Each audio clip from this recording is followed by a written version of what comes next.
freaking guy. Oh, Got some breaking news for you here. I got to cover up this sweatshirt real fast. oh, why? Why source- say it with your Wha- chest out? No, because it's important. James Madison coach Bob Chesney has emerged as a target of UCLA's coaching search. He's set to sign a 5-year deal with UCLA that will emerge after James Madison's Sun Belt Championship game. UCLA has agreed for him to coach in the CFP if JMU makes it, according to Pete Thamel. Which, by the way, they can. They can absolutely make the CFP So I have to cover up as the what I'm Group wearing of 5 team. And maybe even. Why'd you have to cover up? Why couldn't you say it with pride? because I'm a UCLA fan. Bob Chesney doesn't know that when he sees the clip. Yes, he does. He'll know. Again, I'll make him know. I just want to make a point here, okay? And you laughed when I said he would be the guy. No, I didn't laugh. I said, "Who's that?" Then we laughed. Saturday when Bergman said on the air, Bob Chesney, I said, what? He But said, he- oh, no, that's the James Madison coach. But again, I want to make this point, right? I said Tulane to Florida is a big step up. You understand why somebody makes that move.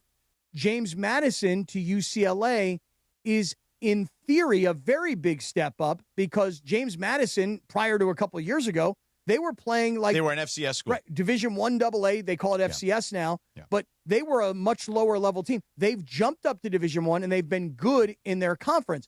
But their conference is like less than mid-major, okay? So you're getting ready to go from James Madison, this little school, to UCLA, which is rich in college football tradition, as bad as the last few years and last couple of regimes have been. There is still a rich tradition at UCLA. And UCLA playing in the Big Ten gives you a chance as a coach to be at the highest level of college football. And if UCLA is serious, and that's an if they're serious and they're going to arm this coach with a 5-year contract with good money and they're going to invest in NIL, then it makes all the sense in the world to go from James Madison to UCLA. I still don't understand the move from Ole Miss to LSU when you've got your Ole Miss team in the college football playoff and on the verge of potentially winning a championship. It makes no sense to me. Freaking hate Lane Kiffin in terms of what he does in coaching. Don't know the guy, So Bob Chesney, but I hate him.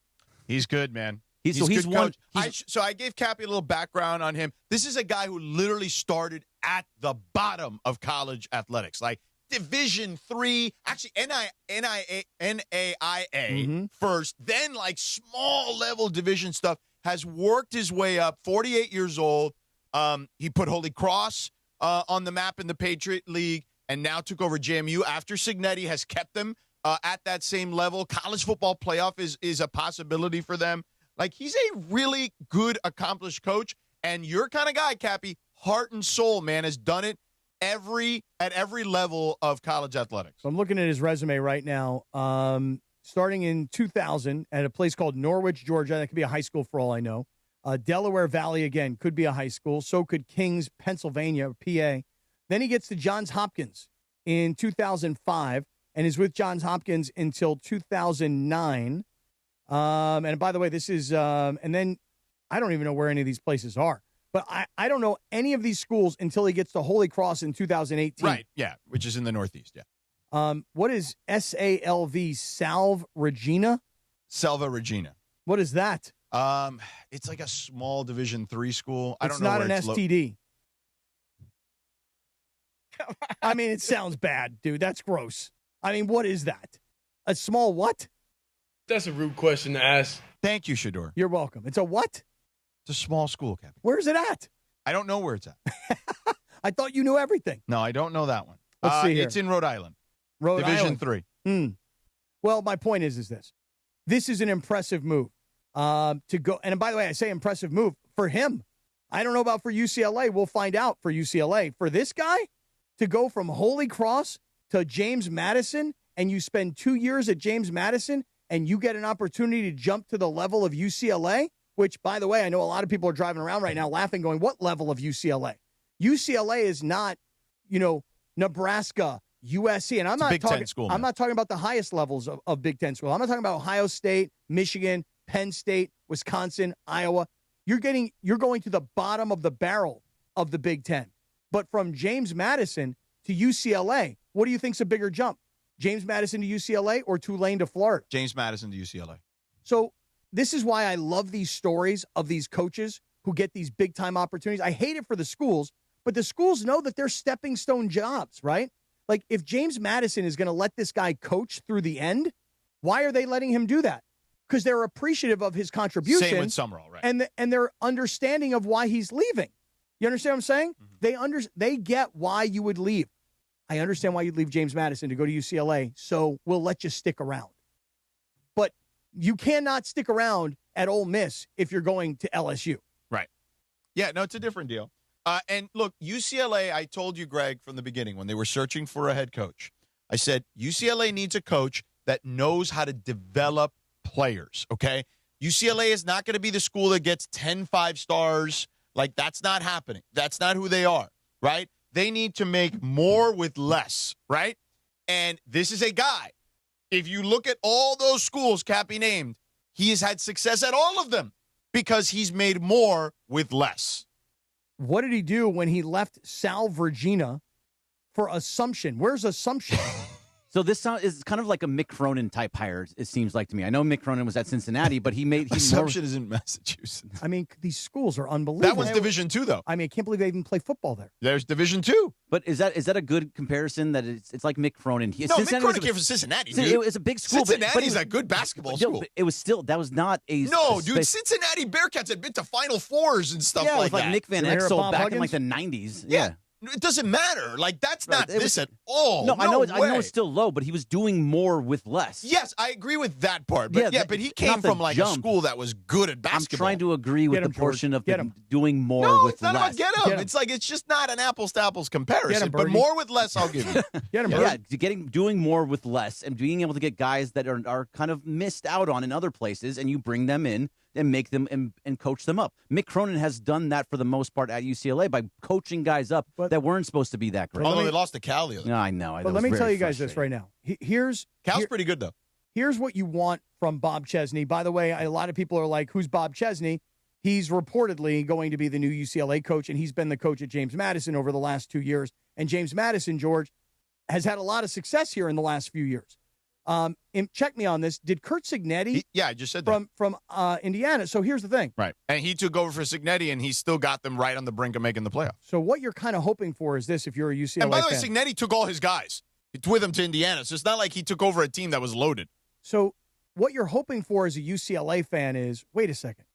How did Curt Cignetti, a guy who I've never heard of in my life, oh, by the way, comes from a long history of football family. Oh, yeah, the dad. So the Cignetti family, they've been in football for a really long time. Yeah. But how does a guy go from James Madison, which is not a football powerhouse, although truth be told, at the lower level, they were very good at that level, yes. So how does a guy go from James Madison to a basketball school like Indiana that is a bottom feeder of the Big Ten, and in 2 years, he's got them at the top?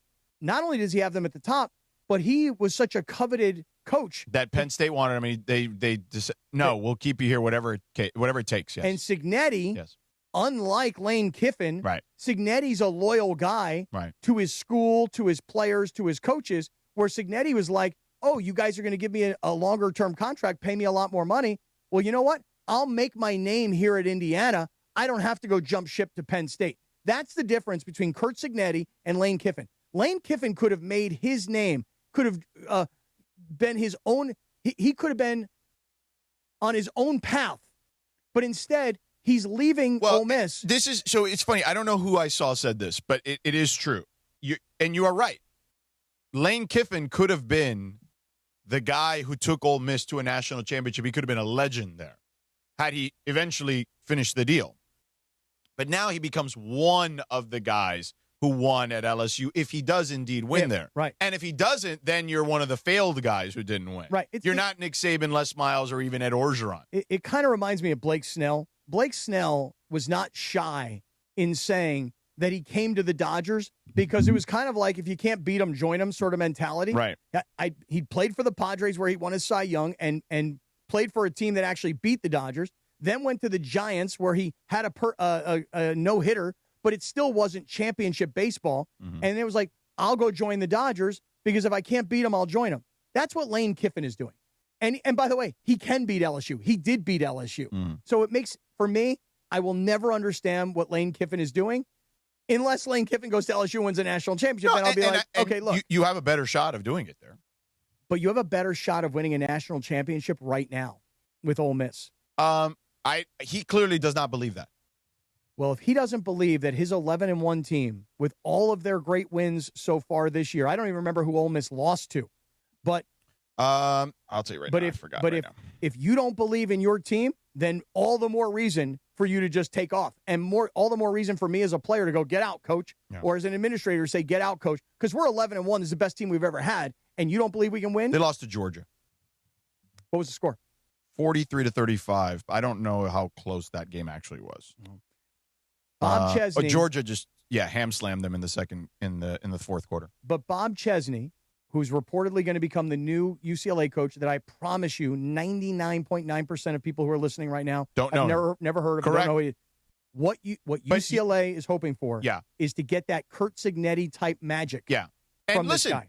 Bob Myers is and Casey Wasserman and Martin Jarman are in a room together figuring this thing out. And look, I love Martin. He's my guy. Wasserman's the money guy. But Bob Myers is the greatest executive in sports at the moment, in my opinion. Better than Andrew Friedman. Well, I mean, Andrew Friedman could potentially usurp him. Bob is so big now that he's overseeing 4 or 5 different franchises. You know what I'm saying? But he won, 4 championships with the Warriors. Mm-hmm. But what I would say to you is this. If Bob is running the point here in any way, shape, or form, or at least is in the room, he's making the right hire. Okay? There's no question about that. Like, if Bob has any say in this, which I believe he does, they're making the right hire. And this guy, for you, you want to talk about a radio Rinaldi. This is the guy, huh? Bob Chesney is a living, breathing embodiment of a radio Rinaldi, Kappy. Can you do your research this today and do it all tomorrow? I'd love a radio Rinaldi on Chesney. Yeah. Well, the thing about it, listen, I'm going to have to do a lot more homework on the guy other than finding out that he went from James Madison, prior to that Holy Cross, prior to that Assumption, whatever that is, and prior to that Salve Regina. Johns Hopkins before that? So, look, that's like like a lacrosse school, Yeah. It is a hospital. It's a great hospital. Here's the thing. Again, you got to think that UCLA is not going to go do what LSU did, right? They're not going to go spend $12 million a year on a football coach. They're not going to spend $10 million a year on a football coach. What do you think the football coach at James Madison is making? Just take a guess. Well, mid to high 6 figures. Yeah, I would guess if you said, hey, how much do you think the guy who's the head coach at James Madison is making? $250. No, here's why. But here's why I guess Cignetti was making like $500. Almost. No, but here's why I guess that because yeah. Cignetti, when he signed his contract at Indiana, when he got the extension, Cignetti made a comment like 5 years ago. Bob Chesney's making $833,000. Okay, great. Yeah. Cignetti made a comment when he signed his big time contract at Indiana. He's like, I was making like $180,000 a couple of years ago. Yeah, but that was prior to James Madison. Okay, so if this guy's making less than $1 million at James Madison, and he's jumping ship to UCLA, he's probably making like 7 or 8. Oh, wow. I would be shocked if that is the number. I would say, 6 to 8 is what I would say. I would guess, this is just a guess. Okay. I would guess 3 to 5. No. That's my guess. No way. No chance? No way.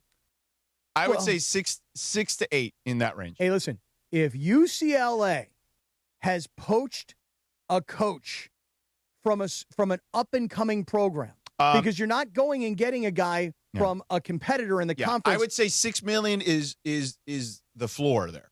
Well, that would at least tell me this. It may not be LSU $12 million. But they're committed. But they are serious now. Yeah. Because somebody in their mind is going like this. It's probably Casey Wasserman.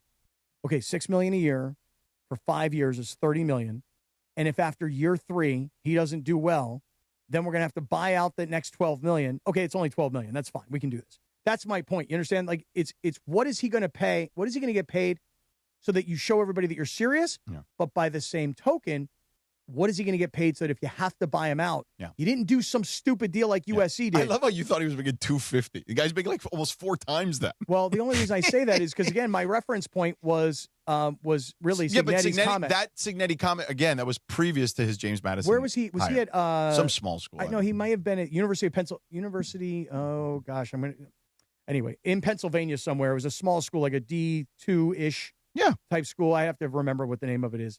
But anyway, this is a somewhat. He was not. He was in North Carolina. He was at Elon. What was prior to that? IUP. That's Indiana University of Pennsylvania. That's what I was looking for.